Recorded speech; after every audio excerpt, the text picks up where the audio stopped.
नमस्कार दोस्तों, स्वागत है आपका आज के मुख्य समाचार में, जिसमें सबसे पहली और बड़ी खबर में आपको बताएंगे कि पैंगोंग झील पर चीन से करार पर राहुल गांधी का मोदी सरकार पर हमला। बोले डरपोक पीएम मोदी ने किया सैनिकों का अपमान। दूसरी बड़ी खबर में जिक्र होगा कि एलएसी पर राहुल गांधी के सुलगते सवालों से मोदी सरकार में बढ़ी बेचैनी, जवाब देने की बजाय निशाना साधने में जुटे मंत्री। और तीसरी बड़ी खबर में आपको बताएंगे कि देश भर में आंदोलन फैलाने की तैयारी, अलग अलग राज्यों में किसान महापंचायत का बड़ा प्लान। दोस्तों, हर एक खबर की गहराई में आपको ले जाएंगे, लेकिन उससे पहले अगर आप भी देश के किसानों के साथ खड़े हैं तो आप अभी इस वीडियो को लाइक कीजिए और इस लाल बटन को दबा के चैनल को फ्री में सब्सक्राइब करके घंटी बजाकर कमेंट में लिखिए जय हिंद। दोस्तों, रुक करते हैं तमाम बड़ी खबरों की तरफ। पैंगोंग झील पर चीन से करार पर बोले राहुल गांधी, डरपोक पीएम मोदी ने किया सैनिकों का अपमान। जी हां दोस्तों, केंद्र सरकार भले ही चीन से पैंगोंग लेक को लेकर हुए करार को भारत की जीत बता रही है, लेकिन कांग्रेस नेता राहुल गांधी ने सरकार पर तीखा हमला बोला है। राहुल गांधी ने कहा कि आखिर सरकार चीन की घुसपैठ के बारे में क्यों कुछ नहीं बोल रही है और हमें अपनी ही पवित्र जमीन से पीछे क्यों हटना पड़ा है। राहुल गांधी ने कहा कि इस करार में जीत हमारी नहीं बल्कि चीन की हुई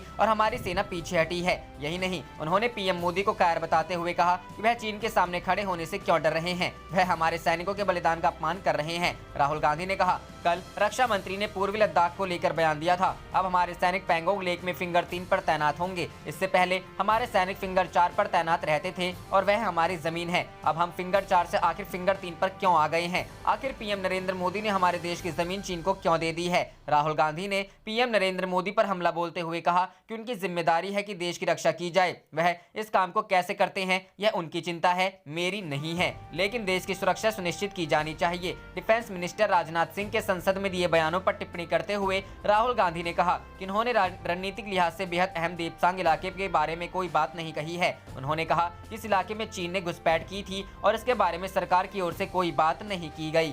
रुक करते हैं अगली खबर की तरफ। एलएसी पर राहुल गांधी के सुलगते सवालों से मोदी सरकार में बढ़ी बेचैनी, जवाब देने की बजाय निशाना साधने में जुटे मंत्री। जी हां दोस्तों, केंद्रीय रक्षा मंत्री राजनाथ सिंह ने गुरुवार को पूर्वी लद्दाख की मौजूदा स्थिति पर संसद में बयान दिया। रक्षा मंत्री द्वारा संसद में दिए गए पर कांग्रेस के पूर्व अध्यक्ष राहुल गांधी ने आज प्रेस कॉन्फ्रेंस कर मोदी सरकार से कई सुलगते सवाल पूछे। उन्होंने कहा कि प्रधानमंत्री नरेंद्र मोदी और रक्षा मंत्री इन सवालों को जवाब दें। राहुल गांधी द्वारा पूछे गए सवालों से मोदी सरकार और उसके मंत्रियों में बेचैनी बढ़ गई है। आलम यह है कि मोदी के मंत्री राहुल गांधी द्वारा पूछे गए महत्वपूर्ण सवालों के जवाब देने की बजाय अपनी सरकार का बचाव करते दिखे और राहुल गांधी पर निशाना साधते नजर आए। भारत चीन डिसएंगेजमेंट पर दिए गए राहुल गांधी के बयान पर केंद्रीय मंत्री आरके सिंह ने कहा कि हमारी सरकार ने आसपास के देशों को जता दिया है कि अगर आप भारत पर वार करेंगे तो भारत भी वार करेगा। उन्होंने राहुल गांधी ना समझते हुए ना ही समझने का प्रयास करते हैं, उनमें गंभीरता नहीं है, यह अपरिपक्व बयान है। आरके सिंह ने राहुल गांधी द्वारा पूछे गए सवालों का जवाब नहीं दिया। उन्होंने नहीं बताया आखिर उनकी सरकार ने भारतीय क्षेत्र को चीन को क्यों दिया, क्यों सेना को कैलाश रेंज से पीछे हटने को कहा गया, देपसांग प्लेन्स में चीन वापस क्यों नहीं गया। यह राहुल गांधी द्वारा पूछे गए वह सवाल थे जिन पर केंद्रीय मंत्री आरके सिंह ने कोई जवाब नहीं दिया।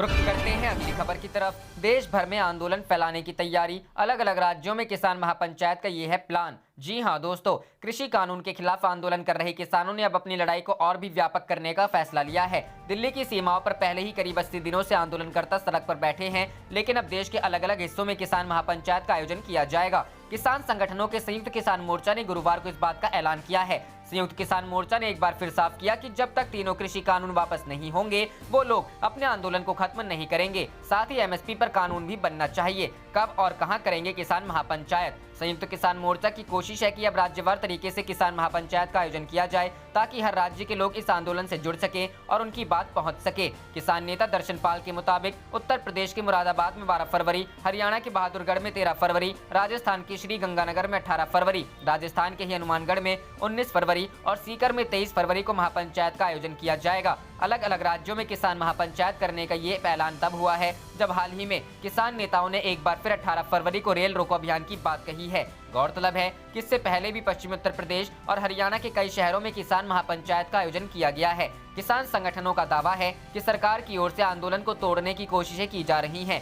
टिकरी बॉर्डर पर हरियाणा सरकार द्वारा सीसीटीवी कैमरे भी लगाने की बात कही है। किसान संगठनों ने कहा है कि अब वो अपनी ओर से ही अलग अलग प्रदर्शन स्थलों पर इंटरनेट की सुविधा का प्रबंध कर रहे हैं। गौरतलब है कि कृषि कानूनों के खिलाफ सड़क से संसद तक संग्राम हो रहा है। किसानों का आंदोलन करीब 80 दिनों से जारी है, तो वहीं बजट सत्र में संसद में भी बवाल हो रहा है। पहले प्रधानमंत्री नरेंद्र मोदी ने संसद के दोनों सदनों में अपने संबोधन में कृषि कानून के फायदे बताए, साथ ही विपक्ष पर किसानों को गुमराह करने का आरोप लगा दिया। तो गुरुवार को कांग्रेस सांसद राहुल गांधी ने सरकार द्वारा लाए गए कृषि कानूनों के नुकसान गिना दिए। रुक करते हैं अगली खबर की तरफ। चुनाव से पहले ममता ने फिर उठाए सवाल, कहा ईवीएम हैक किया जा सकता है, वोटों के साथ पर्ची निकले। जी हां दोस्तों, बंगाल विधानसभा चुनाव की तारीखों का ऐलान से पहले मुख्यमंत्री ममता बनर्जी ने ईवीएम पर सवाल खड़ा कर दिया है और चुनाव आयोग से कहा है कि वह सबकी सुने। एक न्यूज चैनल के कार्यक्रम में ममता ने अपील की कि चुनाव आयोग सबकी सुने, केंद्र सरकार के बहकावे में न आए। ममता ने चुनाव से पहले ही ईवीएम पर सवाल खड़ा करते हुए कहा कि ईवीएम पर कई लोगों ने सवाल उठाया है, कई वरिष्ठ सेवानिवृत्त अधिकारियों ने चिट्ठी लिखकर सवाल किए थे। ममता ने कहा कि ईवीएम हैक किया जा सकता है, यह सभी जानते हैं, अंतर्राष्ट्रीय स्तर पर भी इसकी चर्चा है। सभी जानते हैं ईवीएम में जो वीवीपैट लगा होता है उसमें पर्ची निकलती है, हर वोट पर यह पर्ची नहीं निकलती, हर वोट पर पर्ची निकलनी चाहिए। लोगों को पता होना चाहिए कि उन्होंने किसे वोट दिया है, पर्ची में जिस पार्टी को वोट दिया उसके चुनाव का निशान दिखना चाहिए। हमारी भी यही मांग है, हम इसके लिए चुनाव आयोग को चिट्ठी लिख रहे हैं, हम उनसे यह मांग करेंगे। ममता ने पहले भी ईवीएम को लेकर सवाल खड़े कर चुकी हैं। इससे पहले भी उन्होंने कहा था कि हमें ईवीएम नहीं चाहिए, हम बैलेट पेपर से मतदान चाहते हैं। उन्होंने लोकतंत्र बचाने के लिए बैलेट पेपर को वापस लाने की मांग की थी।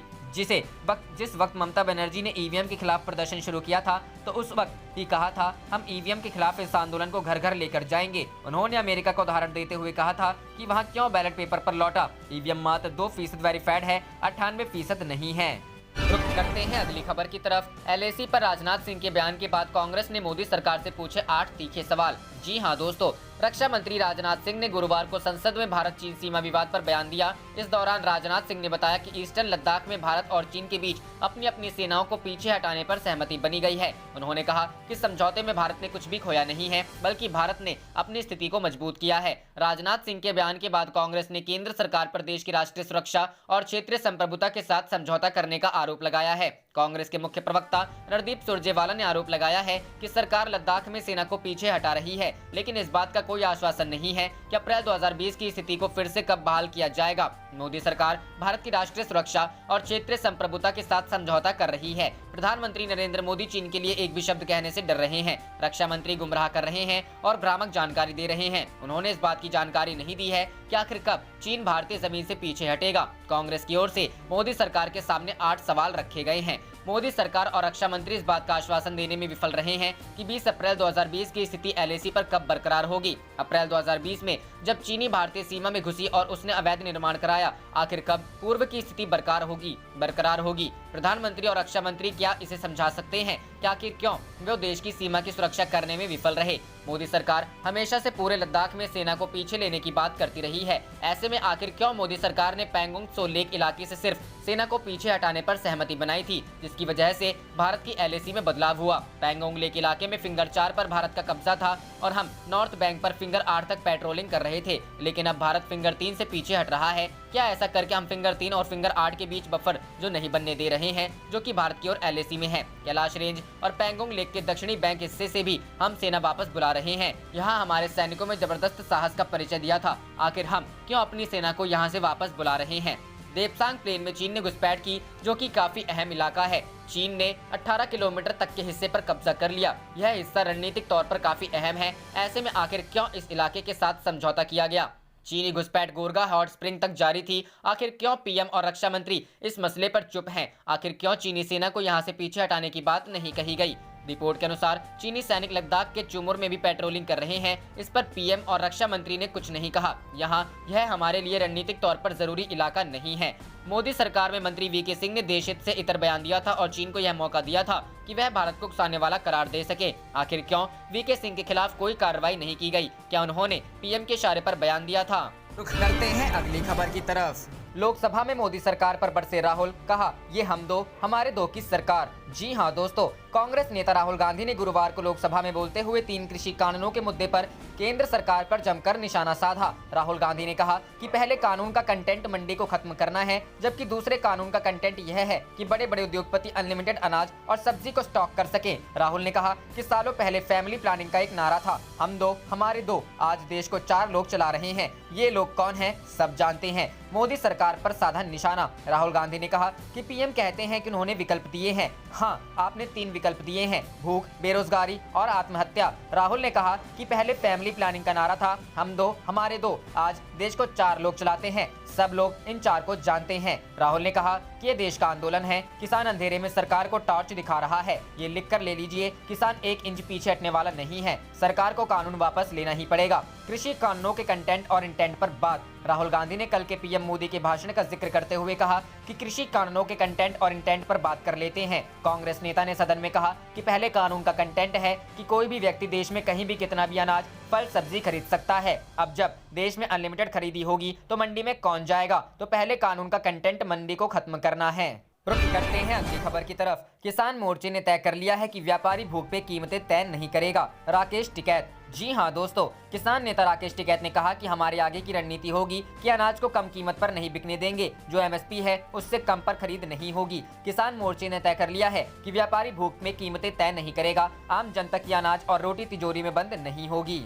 रुक करते हैं अगली खबर की तरफ। बंगाल के चुनाव परिणाम पर बोली ममता बनर्जी, आत्मविश्वास 110%, सीटें 221 से कम नहीं। जी हां दोस्तों, पश्चिम बंगाल का चुनावी माहौल अपने चरम पर है। जमकर रैलियां हो रही हैं। इस बीच इंडिया टुडे ईस्ट कॉन्क्लेव 2021 का कोलकाता में आयोजन किया गया। इस मंच पर बंगाल के राज्यपाल के अलावा मुख्यमंत्री ममता बनर्जी समेत कई वरिष्ठ नेताओं ने शिरकत की। ममता बनर्जी ने दावा किया कि इस चुनाव में उनकी सीटें 221 से कम नहीं आएंगी। 2 बार से बंगाल के मुख्यमंत्री का पद संभाल रही ममता बनर्जी ने कहा कि वो इस बार भी अपनी जीत को लेकर आश्वस्त हैं। ममता बनर्जी ने कहा कि उन्हें जीत का 110% विश्वास है। सीटों के बारे में तो ममता बनर्जी ने एग्जैक्ट संख्या नहीं बताई, लेकिन उन्होंने कहा कि हमें 2 बार जितनी सीटें मिली हैं, इस बार उससे ज्यादा तो जरूर आएंगी। ममता ने कहा कि उनकी पार्टी की सीटें इस बार 221 से कम नहीं आएंगी। बता दें कि ममता बनर्जी के नेतृत्व में तृणमूल कांग्रेस लगातार 2 बार से बंगाल की सत्ता पर काबिज है। 2011 में तृणमूल कांग्रेस ने 184 सीटें जीती थी, जबकि 2016 में टीएमसी ने बड़ी बढ़त बनाते हुए 211 सीटों पर परचम लहराया था।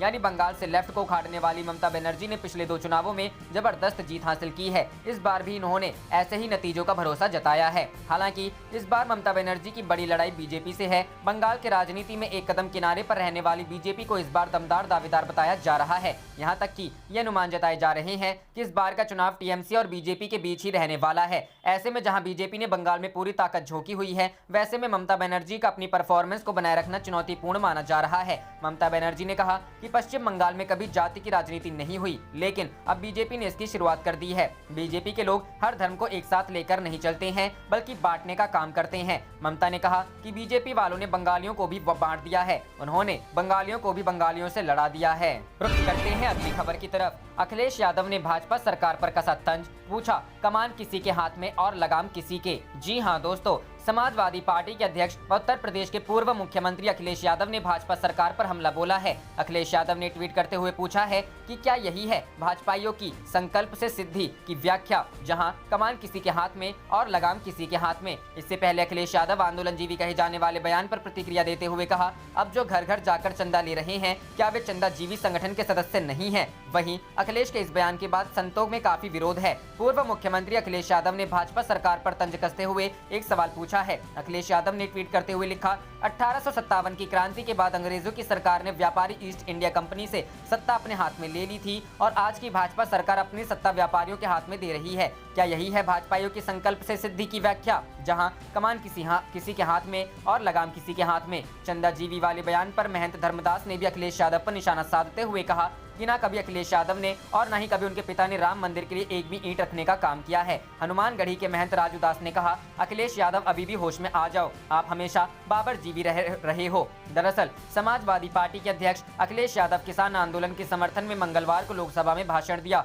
इस दौरान उन्होंने पीएम नरेंद्र मोदी द्वारा आंदोलन को लेकर दिए गए बयान आंदोलन जीवी पर प्रतिक्रिया देते हुए कहा, अब जो घर घर जाकर चंदा ले रहे हैं, क्या वे चंदाजीवी संगठन के सदस्य नहीं हैं? रुख करते हैं अगली खबर की तरफ। आप प्रवक्ता सौरभ भारद्वाज का आरोप, कहा मोदी सरकार ने स्कूल की जमीन बीजेपी ऑफिस के लिए दे दी। जी हां दोस्तों, आम आदमी पार्टी के मुख्य प्रवक्ता एवं विधायक सौरभ भारद्वाज ने कहा कि मोदी सरकार ने स्कूल बनाने की जमीन को भाजपा का कार्यालय बनाने के लिए दे दिया है। केंद्र सरकार की डीडीए ने भाजपा को कार्यालय बनाने के लिए दीनदयाल मार्ग पर करोड़ों रुपए कीमत की 2 एकड़ जमीन केवल 2 करोड़ रुपए में ही दे दिया है। यह जमीन किसी राजनीतिक पार्टी का कार्यालय बनाने के लिए नहीं थी, बल्कि बच्चों का स्कूल बनाने के लिए आवंटित थी। दीनदयाल उपाध्याय मार्ग पर 2 करोड़ रुपए में 20 वर्ग गज जमीन भी कोई नहीं खरीद सकता है, लेकिन भाजपा को प्राइम लोकेशन पर केवल 2 करोड़ में ही 10,000 वर्ग गज जमीन दी गई है। उन्होंने कहा कि भाजपा की दिल्ली विधानसभा चुनाव में सिर्फ 8 सीटें आईं, फिर भी उसे केंद्र सरकार ने पार्टी कार्यालय के लिए 10,000 वर्ग गज जमीन दिया है, जबकि आम आदमी पार्टी की दिल्ली में सरकार है, लेकिन उसके कार्यालय के लिए सरकार के पास जमीन नहीं है। यही नहीं, भाजपा की केंद्र सरकार कई बार आम आदमी पार्टी को अपने ही कार्यालय से निकालने की कोशिश कर चुकी है और पार्टी को लाखों रुपए का बिल भी भेज चुकी है। आम आदमी पार्टी के मुख्य प्रवक्ता एवं विधायक सौरभ भारद्वाज ने गुरुवार को पार्टी मुख्यालय पर प्रेस वार्ता को संबोधित किया। सौरभ भारद्वाज ने कहा कि 2014 में जब भाजपा की सरकार बनी थी, तब उन्होंने देश की जनता से बहुत बड़े बड़े वादे किए थे। उनका वादा था हर साल युवाओं को 1 करोड़ नौकरियां देंगे। क्या युवाओं को नौकरियां मिली? नहीं मिली, जबकि जितनी नौकरियां पहले ही सरकारों में मिलती थी वह भी मिलने बंद हो गई। उनका वादा था पेट्रोल और डीजल के दाम कम करेंगे, देश की अर्थव्यवस्था को ऊपर ले जाएंगे, डॉलर के मुकाबले रुपए की कीमत बढ़ेगी, किसानों को फसल लागत का 1.5 गुना मूल्य मिलेगा। क्या मिला? नहीं मिला। किसान, जवान, व्यापारी, मध्यम वर्ग सहित सभी से जो वादे किए गए थे वे झूठे निकले और किसी का कोई फायदा नहीं हुआ है। भाजपा की सरकार से बस एक तबके का फायदा हुआ है, वह स्वयं भाजपा ही है। उन्होंने कहा कि अपने निजी फायदे के लिए सरकार चलाई जा रही है। दीनदयाल उपाध्याय मार्ग सेंट्रल दिल्ली में आता है। यह पॉश इलाका दिल्ली का सबसे महंगा इलाका माना जाता है। यहाँ पर कल केंद्र सरकार की डीडीए ने अपनी ही पार्टी भाजपा को 2 करोड़ रुपए में 2 एकड़ से ज्यादा भी जमीन भाजपा प्रदेश कार्यालय बनाने के लिए दी है। सबसे बड़ी बात यह है कि वह जमीन किसी पार्टी कार्यालय के लिए नहीं थी, बल्कि यह जमीन बच्चों के स्कूल बनाने के लिए थी, जिसको भाजपा की केंद्र सरकार ने अपनी ही पार्टी का दिल्ली प्रवेश कार्यालय बनाने के लिए दी है, जबकि उसके सामने पहले से एक कार्यालय बना हुआ है जो लगभग खाली है। अब उसके सामने डीडीए और उपराज्यपाल ने एक नई जमीन का आवंटन कल किया है। रुख करते हैं अगली खबर की तरफ। राकेश टिकैत ने बताया किसके इशारे पर हुई थी लाल किले पर हिंसा, कहा आंदोलन को शाहीन बाग ना बनाइए। जी हां दोस्तों, गणतंत्र दिवस के मौके पर लाल किले में हुई हिंसा और धार्मिक झंडा फहराने के मामले में मुख्य आरोपी दीप सिद्धू को दिल्ली पुलिस की स्पेशल सेल ने गिरफ्तार कर लिया है। दिल्ली पुलिस ने दीप सिद्धू समेत 4 लोगों पर 1-1 लाख रुपए का इनाम रखा था। ये सभी लाल किले के अंदर उपद्रव करने, धार्मिक झंडा फहराने और लोगों को उकसाने के आरोपी थे। इसी बीच किसान नेता राकेश टिकैत ने कहा है कि सरकार ये बताएं किसके इशारे पर लाल किले में हिंसा हुई थी। साथ ही उन्होंने कहा कि इस आंदोलन को शाहीन बाग न बनाया जाए। किसान नेता राकेश टिकैत ने पत्रकार से बातचीत करते हुए कहा कि ये सरकार है और बिल वापस ना हो इसलिए उलझाना चाहती है। हमारा सवाल फसलों के रेट का है, 3 बिल को लेकर है। दीप सिद्धू के मामले को इतना तूल ना दिया जाए। सरकार इन 3 बिलों को वापस ले ले और एमएसपी पर कानून बना दे, इसी से हम किसानों का भला हो जाएगा। साथ ही टिकैत ने यह कहा कि 1988 में महेंद्र सिंह टिकैत दिल्ली में आंदोलन के लिए आए थे, लेकिन कोई संसद भवन नहीं जा पाया। लेकिन किसी से शाम 7 बजे बयान दिलवाया जाता है और वह 13 घंटे बाद लाल किला पहुंच जाता है। कौन लेकर गया, किसने रास्ते दिए, ये जांच का विषय है। इसके अलावा टिकैत ने कहा कि व्यापारी प्राथमिक हो गया और हमारा तिरंगा झंडा दूसरे स्थान पर हो गया, ये इस देश में नहीं चलेगा। राकेश टिकैत ने यह भी कहा हिंसा सरकार ही करवा सकती है, क्योंकि ये उनके ही एजेंडे में होते हैं। ये तो चक्रव्यूह में किसान फंसा नहीं, वो जो राजनीति इस देश में करना चाहते हैं उन्हें नहीं करना चाहिए। ये किसानों का आंदोलन है और इसे शाहीन बाग ना बनाया जाए और ना ही उससे तुलना की जाए। बिना कानून वापस हुए कोई यहाँ से वापस नहीं जाएंगे। साथ ही उन्होंने कहा कि जिस तरह से शाहीन बाग के लोगों को उठवाया गया, वैसे ही सरकार किसानों को भी उठवाना चाहती है। इसके अलावा टिकैत ने कहा कि जो पत्थरबाज शाहीन बाग गए थे वे भी यहाँ भी आए थे। लाल किले पर धार्मिक झंडा फहराने और हिंसा के लिए लोगों को उकसाने के लिए दिल्ली पुलिस ने दीप सिद्धू के खिलाफ देशद्रोह और राष्ट्रीय सुरक्षा कानून के तहत मामला दर्ज किया था। दीप सिद्धू को पकड़ने के लिए पंजाब और दिल्ली में कई जगहों पर रेड डाली गई थी। 26 जनवरी की घटना के मामले पुलिस ने 44 FIR दर्ज की है और अब तक 127 लोगों की गिरफ्तारी भी हो चुकी है। रुख करते हैं अगली खबर की तरफ। बंगाल में जय श्री राम के नाम पर बैन है। राम नाम के मास्क बांटने पर बीजेपी नेता गिरफ्तार। जी हां दोस्तों, पश्चिम बंगाल में विधानसभा चुनाव से पहले सियासी घमासान मचा है। पश्चिम बंगाल में ममता बनर्जी का किला ध्वस्त करने के लिए भारतीय जनता पार्टी ने पूरी ताकत झोंक दी है, तो खुलकर हिंदुत्व छवि के साथ चुनावी दंगल में उतरी है। बीजेपी के तर्कश में हिंदुत्व और राष्ट्रवाद के मुद्दे हैं, तो बंगाल में बीजेपी ने जय श्री राम के नारे को भी मुद्दा बना लिया है। श्री राम के नाम के तीर बीजेपी लगातार ममता बनर्जी की ओर चला रही है, जो टीएमसी की मुखिया के लिए मुसीबत बनते जा रहे हैं। इसी कड़ी में बंगाल के हुगली में बीजेपी नेता द्वारा जय श्री राम के नारे के मास्क बांटना ममता बनर्जी की पुलिस को भी रास नहीं आया, जिसके बाद पुलिस बीजेपी नेता को पकड़कर ले गई। बताया जा रहा है कि पश्चिम बंगाल के हुगली में सेरामपुर में बीजेपी के नेता विनीश अय्यर लोगों को जय श्री राम के नाम के मास्क बांट रहे थे। इसी दौरान पुलिस वहां पहुंची और बीजेपी नेता को गिरफ्तार कर लिया। इस दौरान वहां मौजूद लोगों ने भी इसका विरोध करते हुए जमकर जय श्री राम के नारे लगाए। बीजेपी नेता को गिरफ्तार किए जाने पर पार्टी उनके साथ खड़ी हो गई है। बीजेपी ने मास्क बांटने पर पार्टी नेता को गिरफ्तार किए जाने को पूर्ण तानाशाही करार दिया है। बीजेपी की बंगाल इकाई ने ट्वीट किया, पूर्ण तानाशाही। बीजेपी कार्यकर्ता को सेरामपुर हुगली पुलिस ने गिरफ्तार किया। उनका गंभीर अपराध यह था कि उन्होंने जय श्री राम मास्क पहनने और वितरित करने का साहस किया। यह पिछी बंगाल है जहां डेमोक्रेसी में 1000 लोग मारे गए हैं। भारतीय जनता पार्टी के वरिष्ठ नेता और बंगाल के प्रभारी कैलाश विजयवर्गीय ने भी इस मामले पर ममता बनर्जी को घेरा है। उन्होंने ट्वीट किया, ममता जी की दमनकारी नीति के खिलाफ शेरदिल कार्यकर्ताओं का आंदोलन, राम नाम के मास्क बांटना भी अपराध है। आप देख रहे थे आपका अपना चैनल जय हिंद जय भारत।